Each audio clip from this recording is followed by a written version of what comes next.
نحمده ونصلي على رسوله الکریم اما بعد بسم اللہ الرحمن الرحیم۔ آج کا جو ہمارا ٹاپک ہے وہ ارکان اسلام میں سے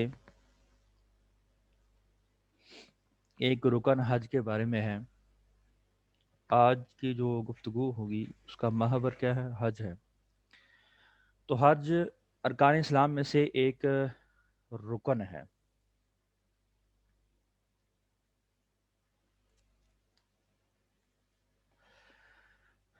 اللہ تعالیٰ کا ارشاد ہے، بسم اللہ الرحمن الرحیم، وَلِلَّهِ عَلَى النَّاسِ حج البیت من استطاع الیہ سبیلا ومن کفر فإن اللہ غنی عن العالمین۔ یہ سورہ آل عمران کی آیت ہے، اس کا ترجمہ یہ ہے کہ اللہ نے ان لوگوں پر جو اس کی طرف راہ پا سکتے ہیں اس گھر کا حج فرض کر دیا ہے، اور جو کوئی کفر کرے یعنی انکار کرے تو اللہ اس سے بلکہ تمام دنیا سے بے پرواہ ہے۔ تو اس آیت کریمہ میں وَلِلَّهِ عَلَى النَّاسِ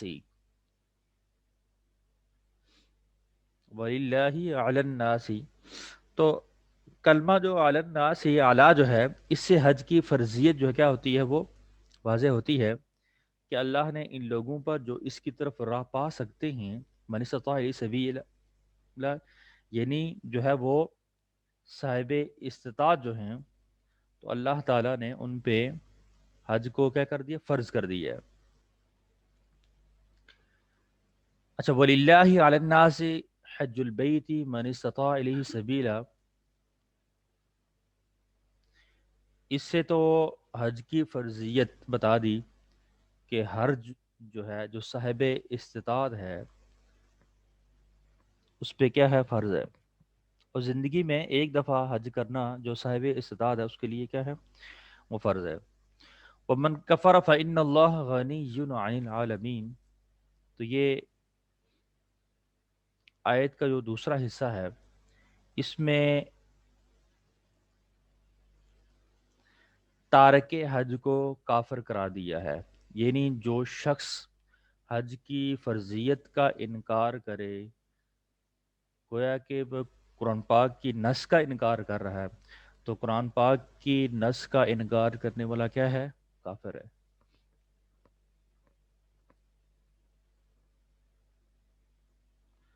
ومن کفر فإن اللہ غنی عن العالمین، تو اس سے حج کی فرضیت اور اس کی تاکید بھی ہوتی ہے کہ ظاہری بات ہے جو شخص اس کا انکار کرے گا وہ کیا ہے؟ کافر ہے۔ تو بالاجماع جو ہے یہ کافر ہوگا۔ ایک ہے حج نہ کرنا، ایک ہے حج کی فرضیت کا انکار کرنا۔ تو حج کی فرضیت کا انکار کرنے والا بالاجماع کافر ہے۔ اللہ تعالیٰ نے اپنے خلیل ابراہیم علیہ السلام سے فرمایا، وَأَذِّن فِي النَّاسِ بِالْحَجِّ، اور لوگوں میں حج کی منادی کرا دیجیے۔ اسی طرح احادیث شریف میں جو ہے نا وہ آتا ہے، سیدنا علی رضی اللہ تعالی عنہ سے مروی ہے کہ رسول صلی اللہ علیہ وسلم نے ارشاد فرمایا، من ملک زادا وراحلتا تبلغه الى بیت اللہ ولم یحج فلا علیہ ان یموت یہودیا او نصرانیا، کہ جس شخص کے پاس بیت اللہ تک پہنچانے کے لیے زاد راہ یعنی توشہ اور سواری ہو لیکن اس نے حج نہ کیا تو اس پر کوئی حرج نہیں کہ وہ یہودی یا عیسائی ہو کر مر جائے۔ پھر اسی طرح جو ابن عمر رضی اللہ تعالی عنہ کی مشہور حدیث ہے ارکان خمسہ کے بارے میں، عن ابن عمر رضی اللہ تعالی عنہ قال قال رسول اللہ صلی اللہ علیہ وسلم، بنی الاسلام علی خمس، شہادت ان لا الہ الا اللہ وان محمد رسول اللہ واقام الصلاۃ وایتاء الزکاۃ والحج وصوم رمضان، کہ اسلام کی بنیاد وہ 5 چیزوں پہ ہے: کلمہ شہادت کہنا، نماز قائم کرنا، زکوٰۃ دینا، رمضان کے روزے رکھنا اور بیت اللہ کا حج کرنا، بشرطے کہ وہاں جانے کی کیا ہو، طاقت بھی ہو۔ تو یہاں سے جو ہے نا وہ ایک بات کیا پتہ چلتی ہے کہ بیت اللہ تک جانے کی طاقت سے مراد کیا ہے؟ بیت اللہ تک پہنچنے اور واپس اپنے گھر آنے تک جو ہے نا وہ زیادہ راہ، توشہ، خرچ اور سواری کا بندوبست بھی ہونا اس میں کیا ہے، شامل ہے۔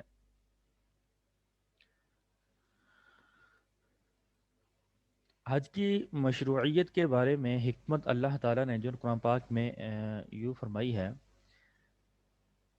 بسم اللہ الرحمن الرحیم، لِيَشْهَدُوا مَنَافِعَ لَهُمْ وَيَذْكُرُوا اسْمَ اللَّهِ فِي أَيَّامٍ مَّعْلُومَاتٍ عَلَى مَا رَزَقَهُم من بهيمة الأنعام فكلوا منها وأطعموا البائس الفقير ثم ليقضوا تفثهم وليوفوا نذورهم وليطوفوا بالبيت العتيق۔ یہ سورۃ حج اس کی آیات ہیں جس کا ترجمہ یہ ہے کہ تاکہ وہ اپنے منافع کے لیے حاضر ہوں اور مخصوص یعنی معلوم ایام میں ذبح کرتے وقت ان چوپائے مویشوں پر اللہ کا نام پڑھیں جو اللہ نے انہیں دیے ہیں، پھر تم خود بھی ان کا گوشت کھاؤ اور کھلاؤ ہر بھوکے فقیر کو۔ پھر چاہیے کہ وہ اپنا میل کچیل دور کر لیں، اور چاہیے کہ اپنی نظریں پوری کریں، اور چاہیے کہ قدیم گھر یعنی بیت اللہ کا کیا کریں، وہ طواف کریں۔ اب یہاں پہ جو منافع حاصل ہونے والے ہیں تاکہ وہ اپنے منافع کے لیے حاضر ہوں، تو اس آیات میں جن منافع کا ذکر کیا گیا ہے تو وہ بندوں کو حاصل ہوتے ہیں، نہ کہ اللہ تعالیٰ کی ذات کو، کیونکہ اللہ تعالیٰ کی ذات جو ہے ان چیزوں سے کیا ہے، مستغنی ہے۔ تو حج کی فرضیت کو نماز، زکوٰۃ اور روزے سے کیا کیا گیا ہے، مؤخر کیا گیا ہے۔ حج کی جو فرضیت ہے، نماز، باقی جو ارکان خمسہ ہیں ان سے مؤخر ہے۔ تو اس میں حکمت کیا ہے؟ تو حج کی فرضیت کو نماز، زکوٰۃ، روزے سے مؤخر کرنے میں حکمت یہ ہے کہ نماز دین کا کیا ہے، ستون ہے، اور وہ ایک دن میں 5 مرتبہ ادا کی جاتی ہے۔ پھر نماز کے بعد زکوٰۃ کی فرضیت ہے، کیونکہ متعدد جگہ پہ نماز اور زکوٰۃ کو اکٹھے ملا کر بیان کیا گیا ہے۔ جہاں پہ اقیم الصلاۃ آیا ہے تو وہ آت الزکوٰۃ بھی ساتھ ہی آیا ہے۔ پھر جو ہے وہ روزہ ہے جو ہر سال آ جاتا ہے، ہر سال رمضان المبارک میں روزے آ جاتے ہیں جو کیا ہوتے ہیں، فرض ہوتے ہیں۔ لیکن حج زندگی میں صرف ایک بار فرض ہے، زندگی میں صرف کیا ہے، ایک بار فرض ہے، وہ بھی تب جب کیا ہو، طاقت ہو۔ طاقت سے مراد کیا ہے، زیادہ راہ ہو، توشہ ہو، بیت اللہ تک آنے جانے کا کیا ہو، خرچہ ہو، ساتھ ساتھ سواری بھی ہو۔ تو جمہور علماء کے قول کے مطابق جو ہے نا وہ دین اسلام میں جو حج فرض ہوا ہے وہ 9 ہجری کا فرض ہوا ہے۔ تو رسول اللہ صلی اللہ علیہ وسلم نے سن 10 ہجری میں ایک ہی حج، حجۃ الوداع کیا تھا، حجۃ الوداع، اور ساتھ 4 عمرے کیے تھے۔ حج اور عمرہ کرنے کا مقصد کیا ہے؟ ان مقامات میں جو مخصوص مقامات ہیں ان میں اللہ تعالیٰ کی عبادت کرنا ہے، جہاں اس کی عبادت کرنے کا حکم خاص ہے۔ آپ صلی اللہ علیہ وسلم کا ارشاد گرامی ہے، انما جعل الطواف بالبیت وبین الصفا والمروہ ورمی الجمار لاقامت ذکر اللہ، کہ بیت اللہ کا طواف، صفا مروہ کی سعی اور جمروں کی رمی اللہ کے ذکر کی کیا ہیں، صورتیں ہیں۔ تو حج عمرہ کرنے کا مقصد یہ جو بیت اللہ کا طواف ہے، صفا مروہ کی سعی ہے، جمروں کی جو ہے رمی ہے، تو ان میں جا کے یعنی یہ مخصوص عبادات جا کرنا، مخصوص مقامات میں جا کے مخصوص عبادات کرنی ہے۔ تو اہل اسلام کا اس پہ تو اتفاق ہے حج فرض ہے، اور دین اسلام کے ارکان میں سے ایک کیا ہے؟ رکن ہے، احادیث میں بھی آ گیا۔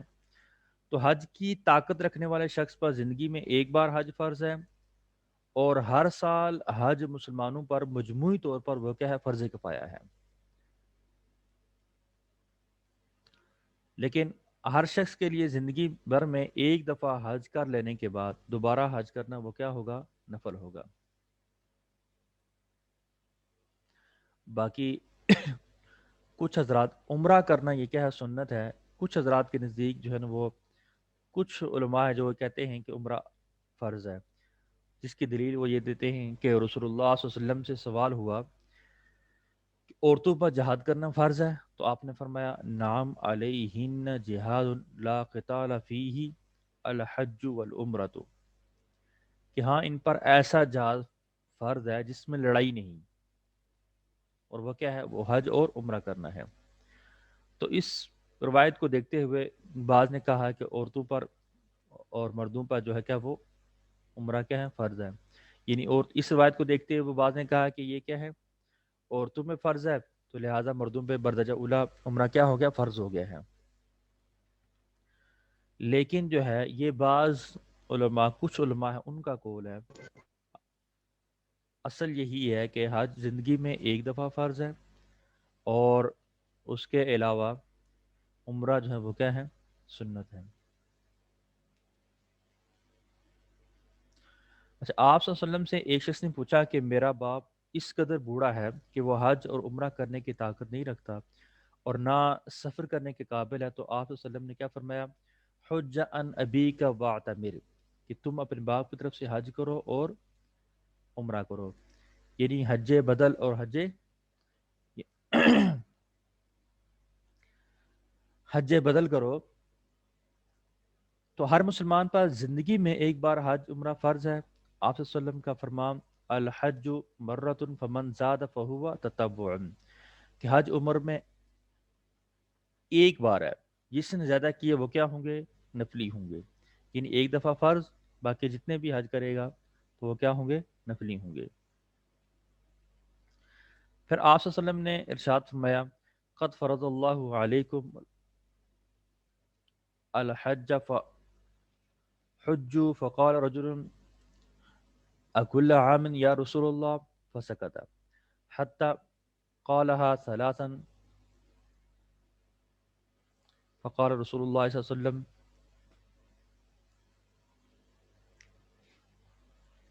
لو قلت نعم لوجبت ولما استطعتم۔ تو آپ صلی اللہ علیہ وسلم نے ارشاد فرمایا کہ ہے لوگو، اللہ تعالیٰ نے تم پر حج فرض کر دی ہے، تم حج کرو۔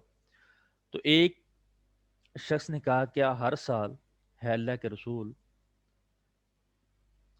تو اس پہ آپ صلی اللہ علیہ وسلم کیا ہو گئے؟ خاموش ہو گئے، یہاں تک جو ہے نا وہ اس آدمی نے 3 دفعہ کہا ہے، 3 دفعہ کیا کیا کہ اے اللہ کے رسول، کیا ہر سال جو ہے نا وہ حج فرض ہے؟ آپ صلی اللہ علیہ وسلم کیا ہو گیا؟ خاموش ہو گئے۔ پھر آپ صلی اللہ علیہ وسلم نے ارشاد فرمایا اگر میں ہاں کہہ دیتا تو ہر سال فرض ہو جاتا اور تم اس کی طاقت بھی نہ رکھتے۔ تو ہر مسلمان کے لیے ضروری ہے کہ جب اس پہ حج فرض ہو جائے تو حتی الامکان اسے ادا کرنے میں کیا کرے؟ جلدی کرے۔ اگر وہ بلا عذر تاخیر کرے گا تو گناہ گار ہوگا۔ رسول اللہ صلی اللہ علیہ وسلم کا ارشاد گرامی ہے تعجلوا الى الحج یعنی الفریضۃ فإن احدکم لا یدری ما یعرض له، کہ جو حج فرض ہے نا اس حج کے لیے جلدی روانہ ہو جاؤ، تو میں نہیں معلوم کب کوئی حادثہ پیش آ جائے۔ اس کے بعد جو ہے نا وہ حج کی فرض ہونے کی شرائط ہیں، وہ 5 شرائط ہیں۔ ایک تو ہے اسلام، یعنی کیا ہو؟ مسلمان ہو۔ دوسرا کیا ہو؟ عاقل ہو۔ تیسرا بالغ ہو۔ چوتھا آزاد ہو۔ پانچواں استطاعت، صاحب استطاعت ہو۔ تو جس شخص میں یہ 5 چیزیں شرائط موجود ہیں تو اس پر حج فرض ہے، تو اسے حتی الامکان چاہیے کہ وہ جلدی حج کر لے۔ اچھا، بچے کا حج اور عمرہ کیا ہوگا؟ نفلی ہوگا۔ سیدنا ابن عباس رضی اللہ تعالیٰ سے روایت ہے کہ ایک عورت نے رسول اللہ صلی اللہ علیہ وسلم کے سامنے ایک بچہ پیش کیا اور کہا کیا اس کا حج ہو جاتا ہے؟ تو آپ صلی اللہ علیہ وسلم نے فرمایا نعم ولکی اجر، ہاں اور تیرے لیے کیا ہے؟ اجر ہے۔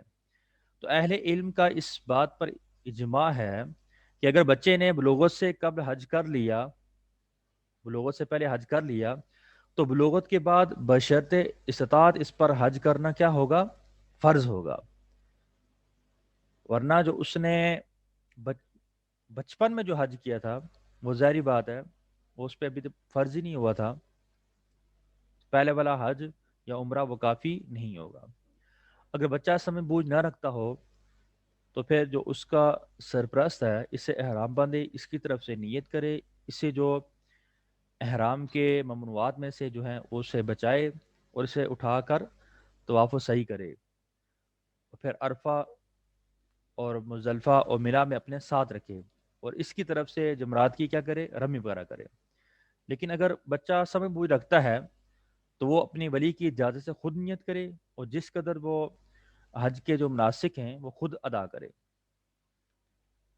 اور جو خود ادا نہیں کر سکتا تو تو پھر اس کا ولی اس کی طرف سے ادا کرے۔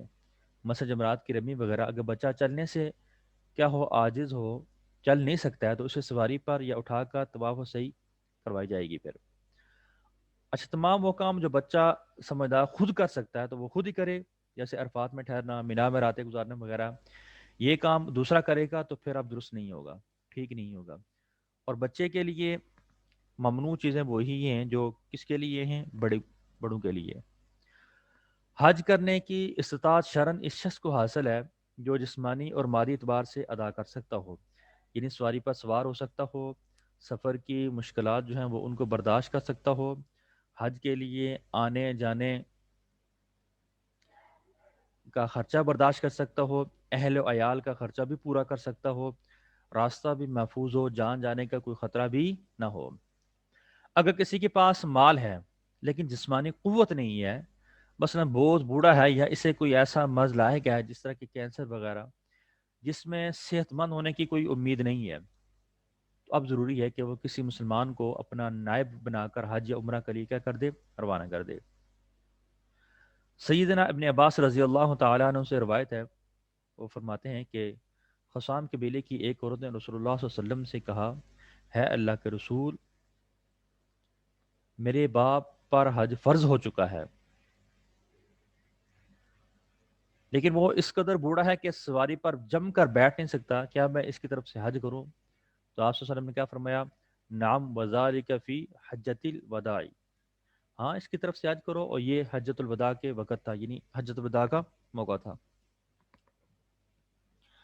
حج و عمرے میں کسی کی نیابت یعنی حج بدل کرنے والے کے لیے لازم ہے کہ وہ اس نے خود پہلے اپنا حج کیا ہوا ہو، کیونکہ سیدنا ابن عباس رضی اللہ تعالیٰ عنہ کی حدیث ہے کہ آپ صلی اللہ علیہ وسلم نے ایک شخص کو سنا وہ کہہ رہا تھا، میں شبرما کی طرف سے حاضر ہوں۔ آپ صلی اللہ علیہ وسلم نے اسے پوچھا، حججت عن نفسک؟ قال لا، قال حج عن نفسک ثم حج عن شبرما، کہ کیا تو نے خود حج کیا ہے؟ اس نے کہا نہیں۔ تو آپ نے فرمایا پہلے خود اپنا حج کر، پھر شبرما کی طرف سے حج کر، وہ اس کا نائب بن کے آیا تھا۔ تو جو حج بدل کرنے والا ہے تو اس کے لیے ضروری ہے کہ اس نے پہلے خود حج کیا ہو۔ اچھا، حج بدل کرنے والا جو ہے نا، وہ نائب جو ہے جس کو نائب بنا کے بھیج رہے ہیں یہاں سے، اس کو اس قدر اخراجات دیے جائیں گے کہ وہ آسانی سے سفر میں آنے جانے کے تمام ضروریات کو پورا کر سکے۔ کسی کو اجرت پر حج کے لیے روانہ کرنا یہ درست نہیں ہے، جائز نہیں ہے۔ اسی طرح حج بدل کو مال کی کمائی کا ذریعہ بنانا بھی درست نہیں ہے، بلکہ نائب کا مقصود مطلوب یہ ہو کہ وہ اپنے بھائی کو کیا دینی نفع پہنچانا چاہتا ہے، لہذا وہ اللہ تعالیٰ کی رضا کے لیے بیت اللہ کا حج کرے گا، حج کے مقامات کی زیارت کرے گا۔ اس کا حج صرف اللہ تعالیٰ کے خوشنودی کے حصول کے لیے ہوگا، نہ کہ دنیا کے لیے۔ اگر اس نے محض مال کے حصول کے خاطر حج کیا تو وہ حج صحیح نہیں ہوگا۔ اچھا، عورت پہ حج فرض ہونے کی جو شرائط ہیں اور اس کی نیابت کے کچھ احکامات ہیں۔ ہر مسلمان مرد اور عورت پر حج کرنا اس وقت فرض ہو جاتا ہے جب وہ تمام شرائط اس میں کیا شرائط جو ہیں وہ اس میں پائی جائیں۔ اچھا، جو شرائط مردوں کے لیے ہیں وہی عورتوں کے لیے، لیکن عورتوں کے لیے ایک مزید شرط یہ ہے کہ دوران سفر اس کا خاوند یا کوئی محرم ساتھ ہو، کیونکہ عورت کے لیے خاوند یا محرم کے بغیر حج یا کوئی اور سفر کرنا یہ جائز نہیں ہے۔ اس کے بارے میں رسول اللہ صلی اللہ علیہ وسلم کا ارشاد ہے، لا تسافر المرأة الا مع ذی محرم ولا يدخل علیہا رجل الا ومع محرم۔ کوئی عورت محرم کے بغیر سفر نہ کرے، اور کسی عورت کے پاس کوئی آدمی اس وقت تک نہ جائے جب تک اس کا کوئی محرم موجود نہ ہو۔ ایک آدمی نے رسول اللہ صلی اللہ علیہ وسلم سے کہا، میں جہاد کرنے کے لیے لشکر کے ساتھ جا رہا ہوں اور میری بیوی حج کے لیے جانا چاہتی ہے۔ آپ صلی اللہ علیہ وسلم نے فرمایا، تم اپنی بیوی کے ساتھ جاؤ۔ صحیحین کی روایات میں یوں ہے کہ میری بیوی حج کے لیے روانہ ہو چکی ہے اور میرا نام فلاں غزوہ کے مجاہدین میں لکھا جا چکا ہے۔ تو آپ صلی اللہ علیہ وسلم نے فرمایا، ان تلک فحج مع امراتک، جاؤ اپنی بیوی کے ساتھ حج میں شریک ہو جاؤ۔ صحیح مسلم میں ہے، لا يحل لامرأة تؤمن بالله واليوم الآخر ان تسافر مسیرۃ یوم ولیلۃ الا ومعها حرمہ۔ کسی مومن عورت کے لیے جائز نہیں، مومنہ عورت کے لیے جائز نہیں کہ وہ محرم کے بغیر ایک دن رات کا سفر کرے۔ تو یہ جو روایات ہیں جو ہم نے پڑھی ہیں، تو ان میں کیا ایک بات پتہ ہمیں چلی کہ محرم کے بغیر عورت کا سفر کرنا حرام ہے، سفر حج کا ہو یا حج کے علاوہ کا ہو۔ اس حکم کا مقصد خود عورت کو اس کی وجہ سے پیدا ہونے والے فتنہ فساد کے امکان کو بھی کیا کرنا ہے، روکنا ہے۔ امام احمد رحمہ اللہ نے فرمایا ہے کہ اللہ تعالیٰ کے فرمان من استطاع الیہ سبیلا میں عورت کے لیے محرم کا ہونا بھی سبیل میں شامل ہے، اور جس عورت کا محرم نہ ہو تو نہ خود اس پر حج کرنا فرض ہے اور نہ کسی کو اپنی طرف سے حج کروانا کیا ہے، فرض ہے۔ اچھا، عورت کے جو محرم ہے، محرم رشتہ دار، اس سے مراد اس کا خامند ہے، اس کا یا پھر اس کا وہ قریبی مرد ہے جس کے ساتھ نسب کی وجہ سے ہمیشہ ہمیشہ کے لیے نکاح کرنا حرام ہے، مثلا عورت کا بھائی، باپ، چچا، بھتیجا، ماموں وغیرہ، یا کسی اور شرعی سبب سے نکاح حرام ہو، جیسے رضائی بھائی ہے، یا نکاح کی وجہ سے محرم بننے والا مرد ہو، مثلا ماں کا خامند ہو یا خامند کا بیٹا ہو۔ صحیح مسلم میں ہے، رسول اللہ صلی اللہ علیہ وسلم نے فرمایا، لا يحل لامرأة تؤمن بالله واليوم الآخر ان تسافر سفرا يكون 3 أيام فصاعدا الا ومعها ابوها او ابنها او زوجها او اخوها او ذو محرم منها، کہ جو عورت اللہ تعالیٰ اور آخرت پر ایمان رکھتی ہو، اس کے لیے ہرگز جائز نہیں کہ وہ اپنے باپ، بیٹے، خامند بھائی یا کسی اور محرم کے بغیر 3 دن یا زیادہ کا سفر کرے۔ اچھا، سفر میں محرم کے تمام اخراجات عورت کے ذمہ ہوں گے،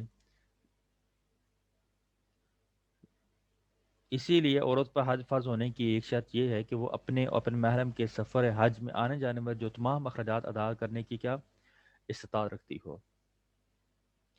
جس عورت نے حج کے لیے محرم کا بندوبست کر لیا، پھر عورت کی مالی استطاعت کے باوجود کسی وجہ سے وہ محرم جو ہے نا وہ سفر میں شریک نہ ہو سکا، تو وہ اس محرم کی شرکت کا انتظار کرے۔ پھر اگر وہ عورت مایوس ہو جائے تو حج بدل کے لیے کسی کو اپنے نائب بنا کر روانہ کر دے۔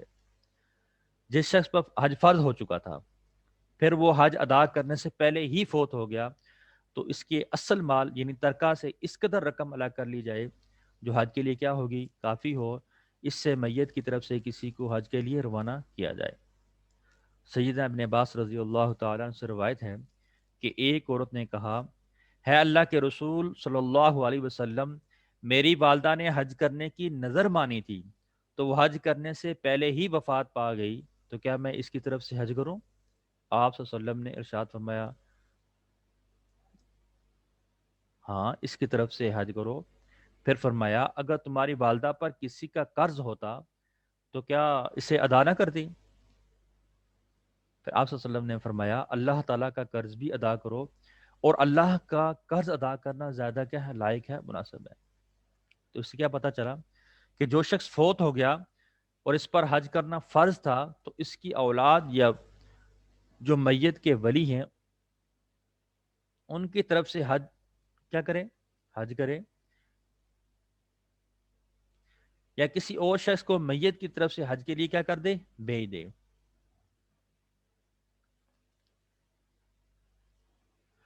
کہ جس طرح ورثاء کی جو ذمہ داری ہوتی ہے کہ میت کے اصل مال سے اس کا قرض وہ ادا کرتے ہیں، اسی طرح جو ہے نا ورثاء کی ذمہ داری بنتی ہے کہ وہ اللہ تعالیٰ کا قرض بھی میت کے مال سے ادا کریں.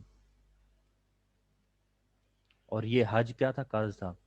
اور اس میت نے حج وہ ادا نہیں کیا، لہذا ورثاء کی ذمہ داری ہے کہ وہ میت کے جو اصل مال میں سے کیا کسی کو حج کے لیے بھیجے. تو اہل علم کا اجماع ہے کہ اس کا قرض اصل مال ہی سے ادا کیا جائے. اور ایک روایت میں کیا ہے، میری بہن نے حج کی نظر مانی تھی. دار قطنی کی ایک روایت میں ہے کہ میرے والد فوت ہو گئے، ان پر حج کیا تھا، فرض تھا. تو اس سے پتہ کیا چلتا ہے کہ میت کی زندگی میں جو حج فرض ہوا وہ اللہ تعالیٰ کی طرف سے فرض ہو یا خود نظر مان کر اس نے فرض کر لیا ہو، بہرحال فرض ایک قرض ہے جو ادا کیا جائے گا، خواہ میت نے اس کو ادا کرنے کی وصیت کی ہو یا نہ کی ہو. اس کے ورثاء کے لیے کیا ہے، لازمی ہے سب سے پہلے جو اس کا مال ہے اس میں سے کسی کو حج کروائیں.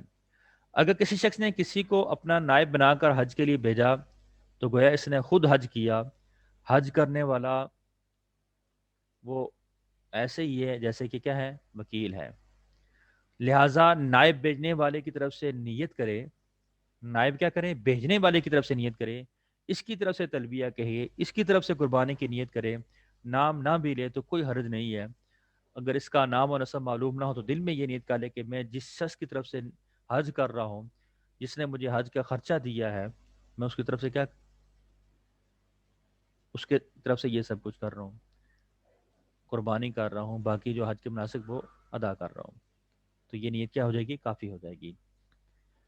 والدین وفات پا چکے ہیں یا زندہ ہوں لیکن حج کرنے کی اگر وہ طاقت نہیں رکھتے ہیں تو ان کے لیے حج کرنا وہ کیا ہے، مستحب ہے. اولاد کے لیے ان کی طرف سے حج کرنا وہ کیا ہے، مستحب ہے. اچھا، اس میں والدہ کو مقدم رکھا جائے کیونکہ حسن سلوک کی وہ زیادہ حقدار ہیں.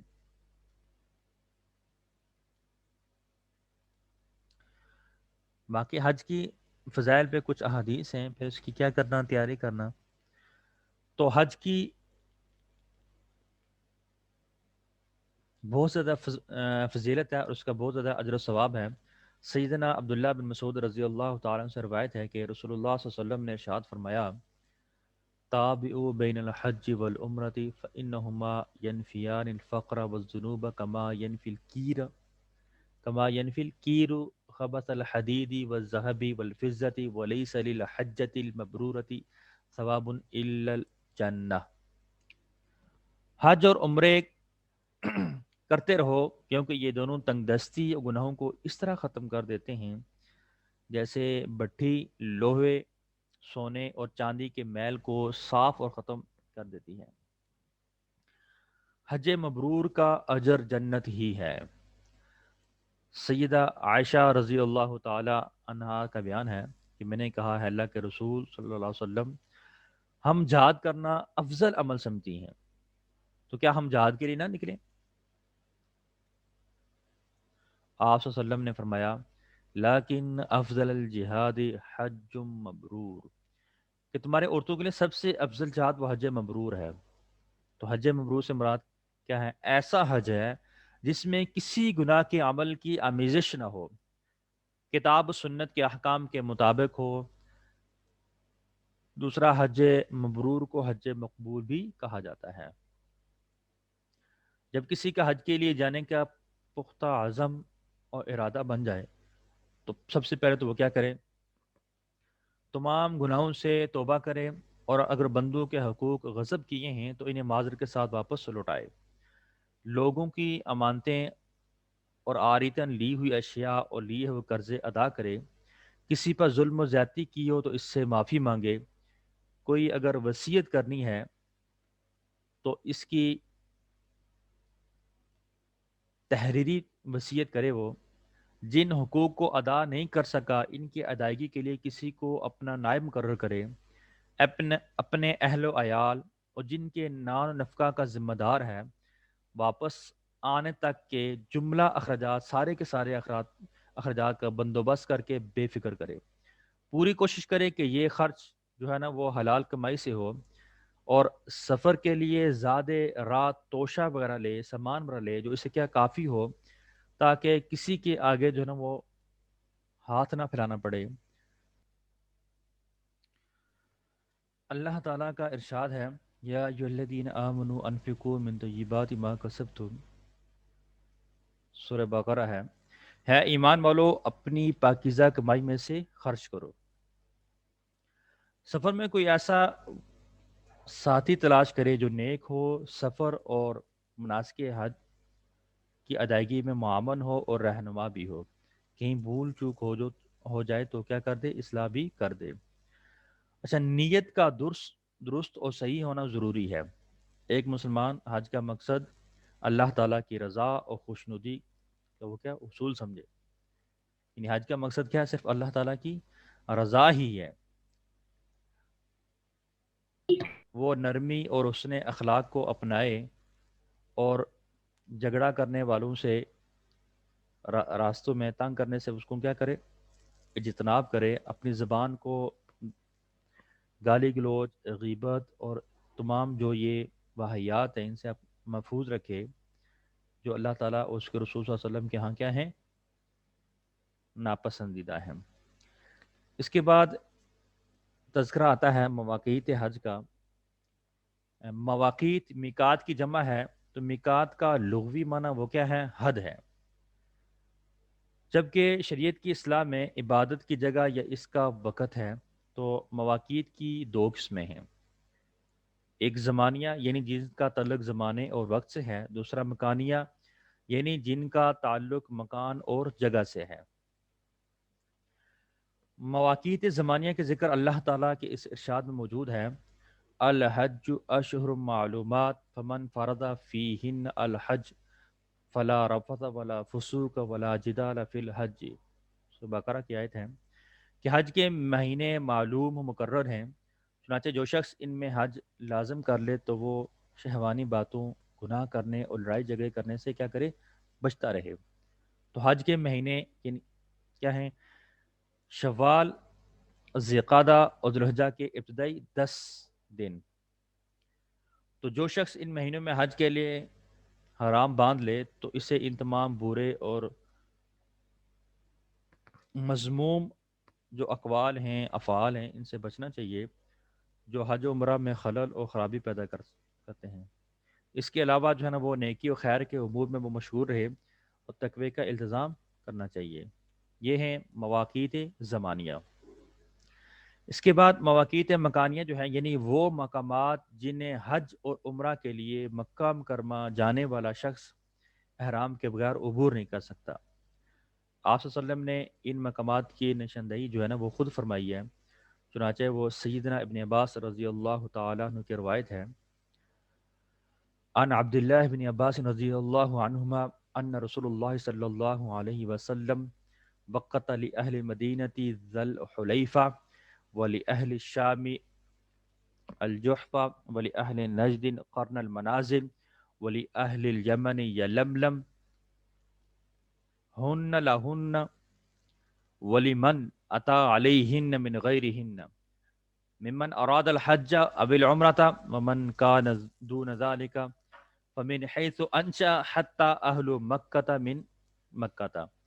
تو رسول اللہ صلی اللہ علیہ وسلم نے اہل مدینہ کے لیے ذوالحلیفہ، اہل شام کے لیے جحفہ، نجد والوں کے لیے قرن منازل اور یمن والوں کے لیے یلملم کو میقات مقرر کیا ہے۔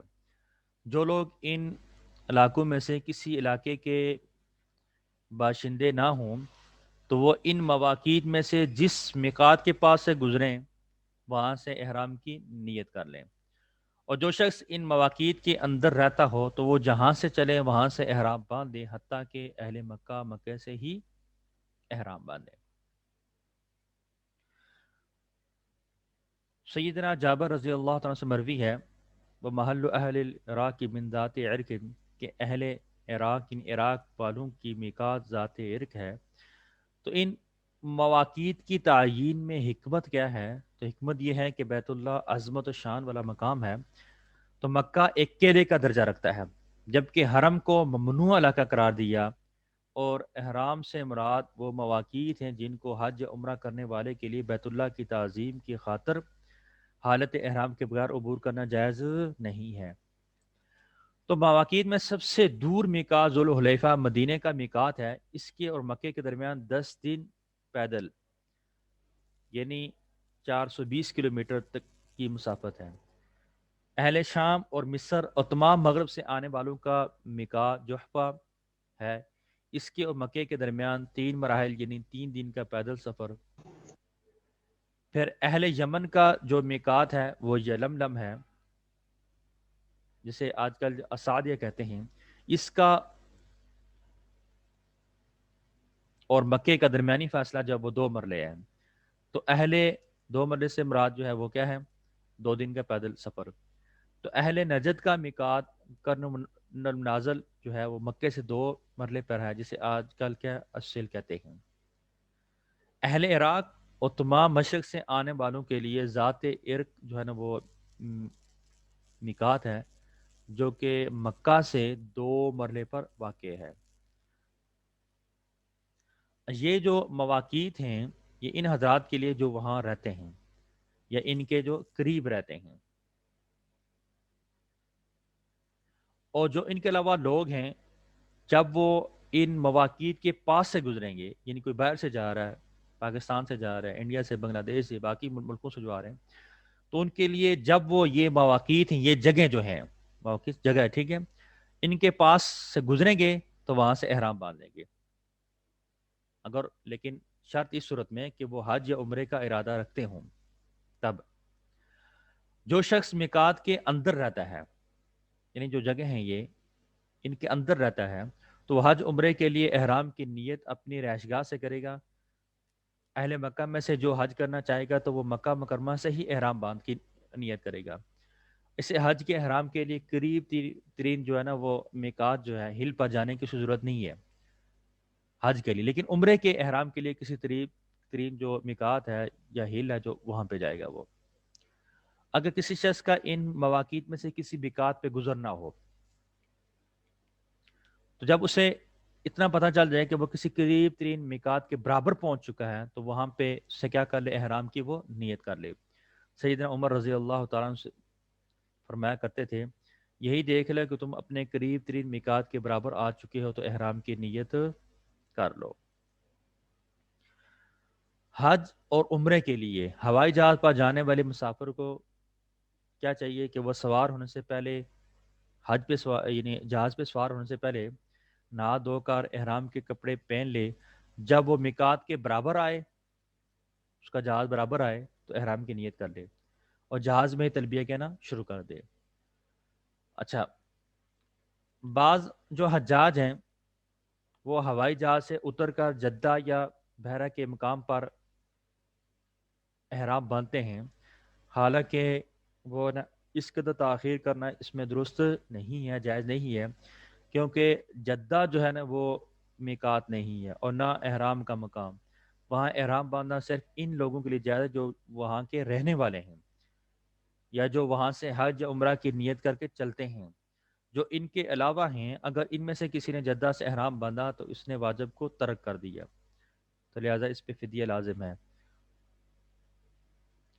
اچھا، بعض لوگ احرام کے لیے غسل ضروری سمجھتے ہیں، پھر وہ کہتے ہیں کہ ہم جہاز میں غسل وغیرہ نہیں کر سکتے، لہٰذا جب جدہ ایئرپورٹ پر اتریں گے تو ہم کیا غسل کر کے احرام باندھ دیں گے۔ تو یہ معلوم ہونا چاہیے کہ احرام کا مطلب نیت کے ساتھ مناسک حج میں داخل ہونا اور احرام کے ممنوعات سے حتی المکان بچنا ہے۔ باقی غسل، خوشبو کا استعمال تو یہ اہل سنت، تو یہ جو اعمال جو ہیں وہ سنت کا درجہ رکھتے ہیں۔ اب یہ کام جہاز میں سوار ہونے سے پہلے انسان کر سکتا ہے اگر چاہے، بلکہ ان کے بغیر بھی جو ہے نا احرام کی نیت اگر کر لی جائے تب بھی کوئی حرج نہیں ہے۔ ایسا شخص میقات کے برابر ہونے پر یا اس سے تھوڑی دیر پہلے احرام کی کیا کرے؟ وہ نیت کرے اور اپنی سیٹ پہ بیٹھا وہ تلبیہ کہتا رہے۔ دوسری بات ہے کہ میقات کا علم جہاز کے جو نا وہ جو عملہ ہوتا ہے اس کو پتہ ہوتا ہے، تو ان سے پوچھ کر جو ہے کیا کر لے، نیت کر لے۔ یا پھر وہ آج کل تو ٹیکنالوجی کا دور ہے، تو موبائل سے بھی اس کو پتہ لگ سکتا ہے کہ میقات کہاں پہ آ رہا ہے، اندازہ کر سکتا ہے، وہ کوشش کر کے معلوم کرنا چاہے تو کر سکتا ہے۔ اگر کسی نے وہ جہاز کے عملے سے پوچھ کے پھر کوشش کر کے صحیح کر کے وہ ایسا کر لیا، میقات کے برابر ہونے پہ اس نے احرام کی نیت کر لی تو ٹھیک ہے، لیکن اگر بغیر عذر کے وہ کیا کرے گا، یعنی وہ سستی کرے گا، اگر لاپرواہی کرے گا تو خطا کا مرتکب ہوگا اور بغیر عذر کے واجب کا تارک ہوگا، جس سے حج اور عمرے میں کیا کمی واقع ہوگی۔ اچھا، جس شخص نے احرام کے بغیر ہی میقات کو عبور کر لیا تو پھر واپس لوٹے گا وہ اور میقات پہ آ کے احرام باندھے گا، کیونکہ یہ ایسا واجب ہے کہ جس کا تدارک کرنا کیا ہے، ممکن ہے، لہذا اس کا چھوڑنا ترک کرنا جائز نہیں ہے۔ لیکن ایک آدمی واپس نہیں لوٹا، جدہ وغیرہ سے احرام باندھ لیا، تو اس پر ایک سالم بکری، اونٹ یا گائے کا 7واں حصہ بطور فدیہ ہوگا، یعنی اس پہ دم ہے، جسے وہ خود نہیں کھائے گا بلکہ حرم کے جو مساکین میں ان میں تقسیم کرے گا۔